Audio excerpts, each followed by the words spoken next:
Okay, so now that Wells is gone, we can talk serious Star Trek. All right, let's get serious now. Did you ever play the Next Generation VCR game? No. What There's was a board this? game for Star Trek: The Next Generation where you like have a VHS tape, and every so often, like stuff will happen on the screen, and it'll affect the people who are playing the game. But because it's a Oh, that's VCR super tape, cool. it's always the same. So it'll always say something like at 8 minutes and 13 seconds, like anyone standing on a blue square gets warped to the neutral zone. Except it's like I think they had Lieutenant Barclay or somebody who's like a real, Oh, the worst. like I couldn't stand that guy. they couldn't get Jonathan Frakes or whatever. I've been playing a lot of Star Trek: The Next Generation pinball lately, and they've got Brent Spiner doing some custom voice acting on that pinball table, which is pretty cool. Sorry, I've been playing a lot of pinball lately. I can tell. Yeah, I've figured out that the iPad is like the best for virtual pinball. Like I used to try and play on my PC, yeah, like with the keyboard, and it just wasn't great. Yeah. But like the iPad screen is so responsive compared to like the fact that it's all like one integrated unit. Yeah, It's- that's cool. it's just more I playable. didn't think of that. I got really addicted to this free pinball game. It came in like if you ate enough Hershey candy bars, you could download the Hershey's pinball game, Oh, and that's cool. I love that pinball game. I played the heck out of that thing. It was like a theme park too. It was like Hershey, Pennsylvania's little theme park or whatever, but it was it built into like a pinball design. I think it's just mass marketing at the extent like buy all the candy bars and then get the pinball game modeled after our theme park that you really want to visit. Take your parents. Don't forget to let your parents know. But yeah, I love that pinball. But other than that, I haven't played pinball in years. Yeah, well, there was the first Nashville Pinball Expo was in November, and I just happened to be bored like the morning of the thing, and I'm like, is there anything going on in town? I got my daughter with me. I don't know what I wanted to take her to do, and I'm just like, oh, there's a pinball expo, and it's like $30 a person, and it's all you can play, all day or whatever. So I was like, well, you know what? She hasn't like gotten to play with pinball machines in real life, or she doesn't even know what pinball is. But she's 4. That's about when my dad started like dropping quarters into machines for me. So I was like, okay, Yeah. I'll talk to some friends, see if anybody wants to go down there, and it was a good time. Yeah, I always wanted a pinball machine. Then I realized how expensive they were. And they're a ton of maintenance. That's actually Yeah. the thing. One of the things I like about it is like my wife and I have been talking about like good ways to teach my daughter electronics. Not necessarily now, but like as she gets older, because like our parents Yeah. were always doing a lot of hands-on electronics stuff, and nowadays nothing's user maintainable. Like, when something on your iPad breaks, it's gone.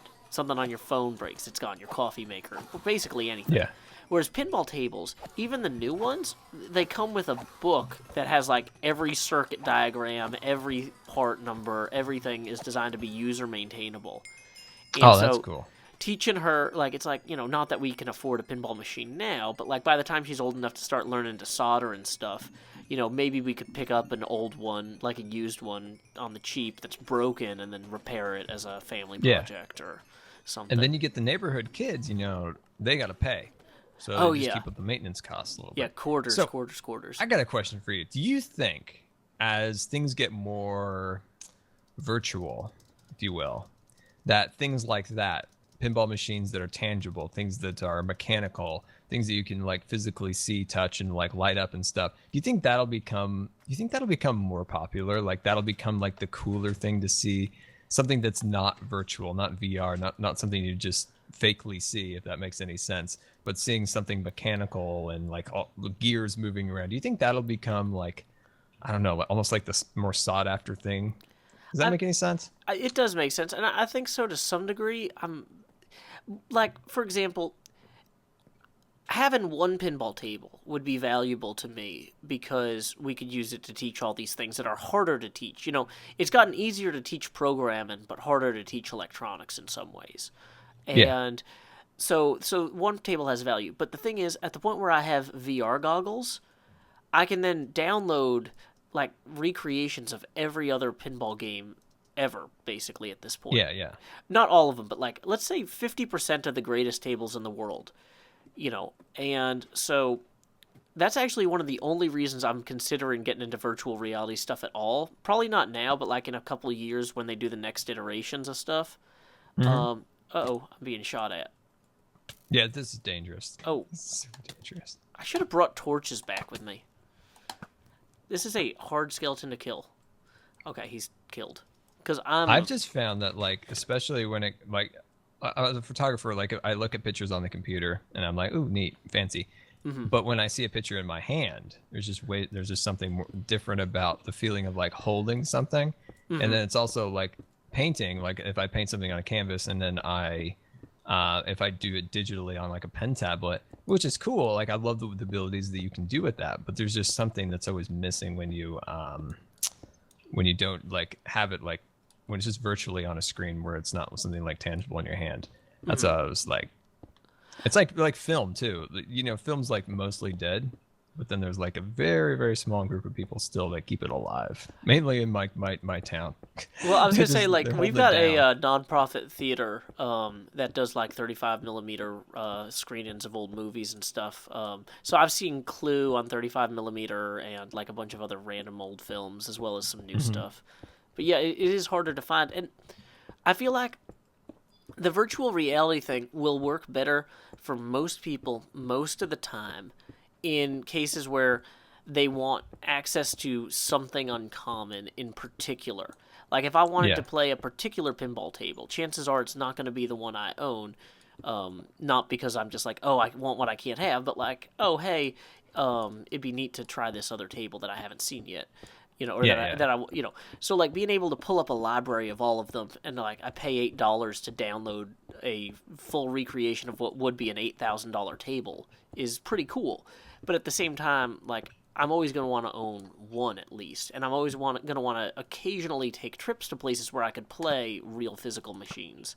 Like I think that the excitement of being able to try out the machines before you go, like the more people playing pinball on their iPads, the more that'll get excited about going to conventions to play the real machines. Yeah, So, yeah. so see they it. help Yeah, each that's a good other. way of looking at it. Yeah. I don't think like, oh, this is a crisis of reality or anything. It's like, no, like this is a cool way to learn this stuff. Like when I went to the arcade yesterday, I was telling Wells about this briefly, but it wasn't on camera. There's this arcade in Antioch, Tennessee, where you pay like $7 an hour or $10 all day to just play. They've got dozens of pinball machines and a bunch of old arcade machines and stuff. And some of the pinball games I played there, I'd only ever played on the iPad, and it was interesting seeing like, okay, certain flipper skills or whatever, like knowing that I need to make this shot and then that shot carry over, but it's not exactly the same. And seeing that disconnect between the real machine and the virtual machine is a valuable experience that I think people will want for their children. And so, you know, as long as these things are maintained by somebody and there is occasional access to them, even if it's only at special events, I think that that's going to be something people want and go out there for, benefit from. Have you what VR have you tried? Like particular like goggle wise? Google Cardboard. Oculus. I have Google, that's it. So like, well, the thing is at PAX and stuff, it's always like, oh hey, somebody got pink eye from this because it's like. I'm like, you know what I don't need from PAX is pink eye. Fancy big guy. Oh god, that's funny. Yeah, I got invited to my network they built this amazing like VR setup. And so they invited me to go, and I brought my brother. And what they've done is a really cool concept is to try to like bring, how to explain this? They're trying to bring the viewer along with it. Now, say you're like at home, doing your YouTube, and you put on your VR goggles, and you can show people the footage, but it looks almost like normal footage, like you would just record as like a traditional recording. If you want to show yourself, you just got this big old goggle set on, right? Yeah. But what they've done is they surrounded the player within a green screen. And inside that green screen, then they can show the gameplay around the person. Oh, I've seen a demo of that. Not like personally, but like on the internet. Yeah, that seems really cool. Oh, it's so cool. I didn't do. They had the HTC Vive. I didn't play it for that exact reason. It was between Minecon and TwitchCon, and I didn't want to. I was trying so hard not to get sick, which I failed. But I didn't. I let my brother just do it the whole time. But man, I think VR, like, yeah, like I said before, like, I think there's some cases where people will, like, I don't know, kind of miss, like the tangible thing, but VR is really cool. Like, don't get me wrong on that. Like, watching the screen and watching my brother like fall over and the headset flying off his head, like, it was great. I'm excited about what can be done. Mm-hmm. I mean, we got to get to the holodeck at some point.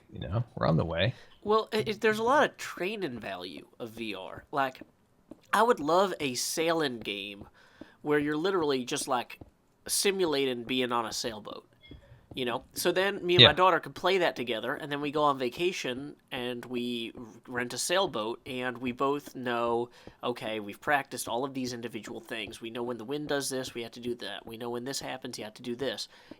This is the sort of knot that you have to do on this.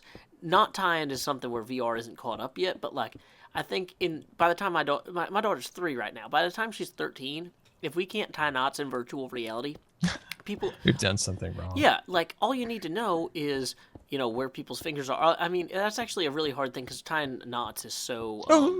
Are you okay? Yeah, a creeper fell on my head. Oh no, he's going to I got mine it. out this pit for us. Oh, that's true. Like, as long as you don't die, it's a perfectly suitable thing to have happen to you. Do you think John Hammond's going to pay us for this? I think John Hammond misses a lot of his invoices. Oh, that reminds me of a project that I didn't get paid. Yeah. Yeah, Yeah. he's having. We've been going for 50 minutes. Should we have split this into should we consider that we're on a new episode now, basically? Like, Yeah. the stuff after Wells left, we'll say this is another episode. I guess, yeah. No, that's fine because we didn't talk too much about VR and pinball and stuff during the other thing, so it's not like it's Yeah. we have I changed think topics a little. VR is great, especially for like disabled people. I think that's a huge thing. For people, especially people who can't, go out, people in hospitals, things like that. That's huge. There's a lot of charities right now that are trying to get not just like traditional like consoles, things like that inside of hospitals, but also they're moving towards having these carts that also have VR goggles and stuff like that. And I think that's almost more valuable than just having a console, is to be completely taken out of where you're stuck in with VR goggles. Well, and I think That's where I'm really excited to see it go. Really, like, take people that are really stuck in some terrible spot and give them a new perspective. Well, I think realistically it's going to be incredibly valuable when we have people voluntarily immobilizing themselves for space flight over long periods of time. Like, okay, a trip to the moon is a couple days. I say a few days. But, like, if we're going to actually send people to Mars routinely, like, we're going to need ways to keep them mentally active. Because even a relatively sane person in that small a craft, like, there's a reason submariners have all sorts of distractions. It's a hard thing to be contained like that for that long for anybody. And so I think we're going to see a lot of developments in that. Dang it. Never put the thing in your offhand when you're eating the ender pearl. I started randomly shooting arrows earlier at people when I was trying to eat, and I was like, "Oh shoot, they're gonna think poorly of me." We actually have respect for you for killing us. I know we were talking about Star Trek a lot in the last episode, but do you ever watch Stargate?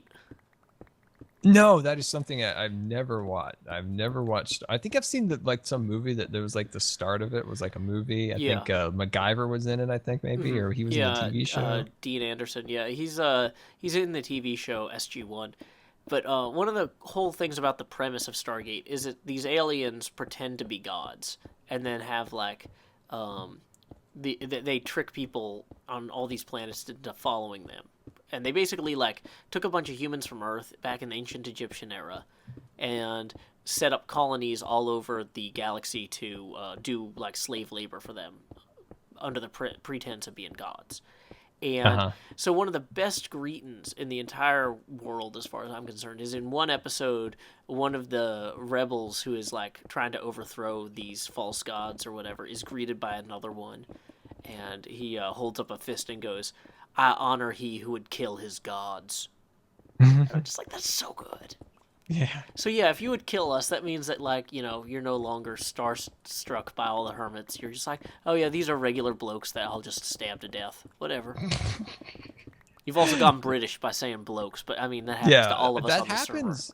Doesn't that happen like when you hang out with some of the British folks? Like that rubs off. Like there's something they always say. They always say, "I'm gonna have," like, say they're flying. I'm Okay, gonna have right, a Trent. cuppa. No, wait, what was your thing?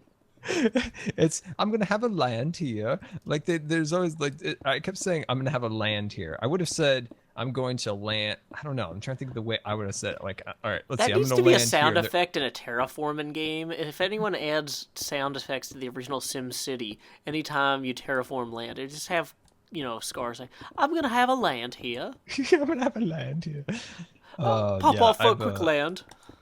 I'm on for a quick land. Yeah, the British hermits have rubbed off on me, I guess.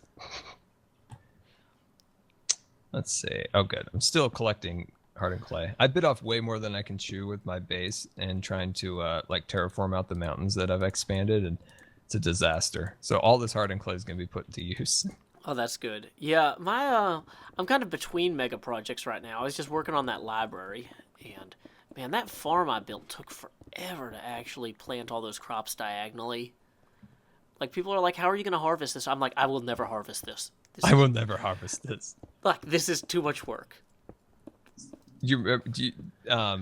When we recorded the episode where I showed you the train and Cub put the observer block and stuff as the like Thomas the Tank Engine one, I remember you saying like, Scar, this curve isn't realistic. It's like 90 degrees. Trains don't turn on 90 degrees. And then I was like, I got to figure something out about that. So I've been working on the just covering it up via a tunnel, so you just don't see it.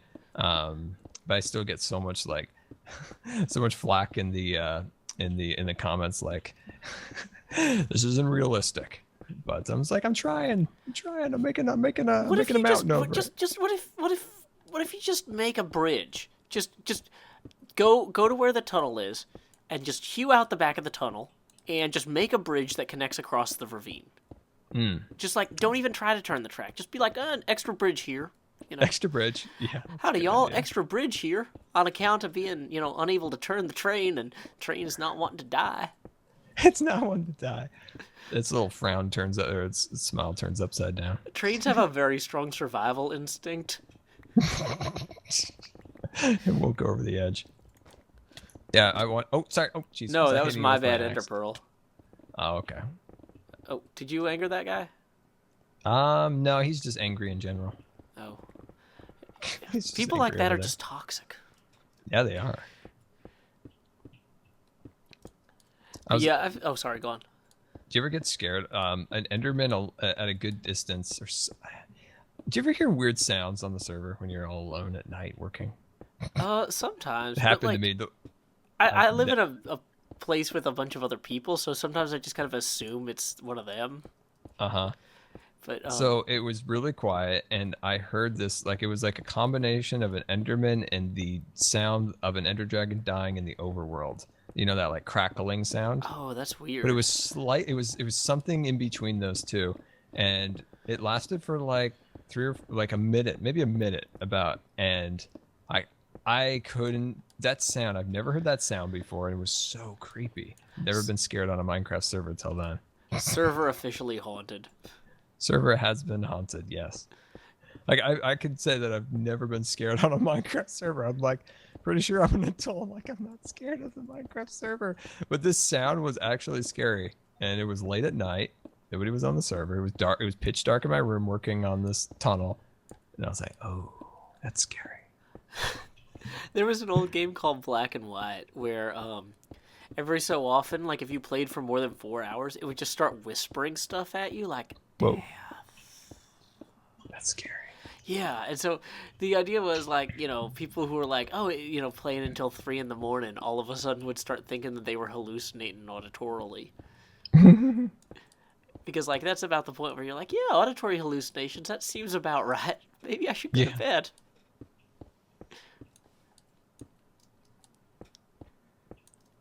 I'm almost on my last pickaxe.